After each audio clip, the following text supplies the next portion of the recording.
ఈ ప్రపంచంలో నా అన్వేషణ గాడి కంటే ఏదో ముండా కొడుకులు ఎవరన్నా ఉన్నారంటే ఇప్పటికీ నా అన్వేషణ గాడిని ఫాలో అవుతున్న హిందువులు. ఈ వీడియో అందరికీ షేర్ చేయండి. మీకు సిగ్గు శరం మానం ఉందరా? ఉందా? నిజంగా చెప్తున్నా, ఎవరైతే ఫాలో అవుతున్నారో ఇప్పటికీ వాడిని, మీకుందా సిగ్గు శరం? అరే, హిందువుల్ని ఎన్నెన్ని మాట్లాడుతున్నాడు రా, రేపులన్నీ చేసి హిందువులు అంటున్నాడు. దాంతో పాటుగా మన సీతాదేవికి రేపు జరిగిందని అంటున్నాడు. జరిగిందా? ఒప్పుకుంటున్నారా? ఎలారా ఫాలో అవుతున్నారు? ఇప్పటికీ 18 లక్షల మంది ఇన్స్టాగ్రామ్ లో, 25 లక్షల మంది యూట్యూబ్ లో ఉన్నారే. ఆడన్ని మాటలు మాట్లాడుతున్నాడు. ఇండియా కంటే థాయిలాండ్ బెటర్ అంటున్నాడు. ఇండియాకి నేను రానని చెప్తున్నాడు. హిందూ నాయకులందరూ ఎక్కడికి పోయారు? హిందువులందరూ ఎక్కడికి వెళ్ళారు?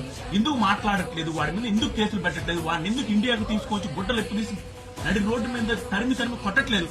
ఎలా ఉందంటే వాడు మాట్లాడే మాటలు, వాడినే కాదు వాడి ఫ్యామిలీని కూడా ఇండియాలో ఉంచకూడదురా అనేంత దారుణంగా మాట్లాడుతున్నాడు. అరే, ఈ అమ్మాయిలకి కొంతమందికి బుద్ధుండి ఎడవాలి. అరే, వాడు మీ హక్కుల కోసం పోరాడుతున్నాడంటే ఎలా నమ్ముతున్నారమ్మా మీరు? ఎలా నమ్ముతున్నారు?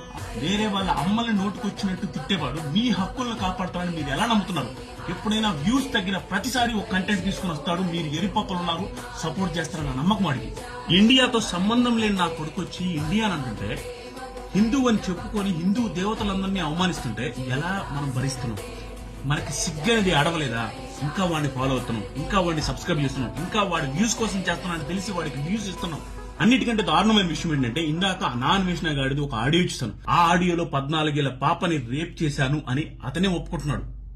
ఇండియాకే రాని వాడికి, ఇండియా అంటే పడిన వాడికి ఇండియన్ ఫాలోవర్స్, హిందూ అంటే పడిన వాళ్ళకి హిందూ ఫాలోవర్స్ ఎందుకురా?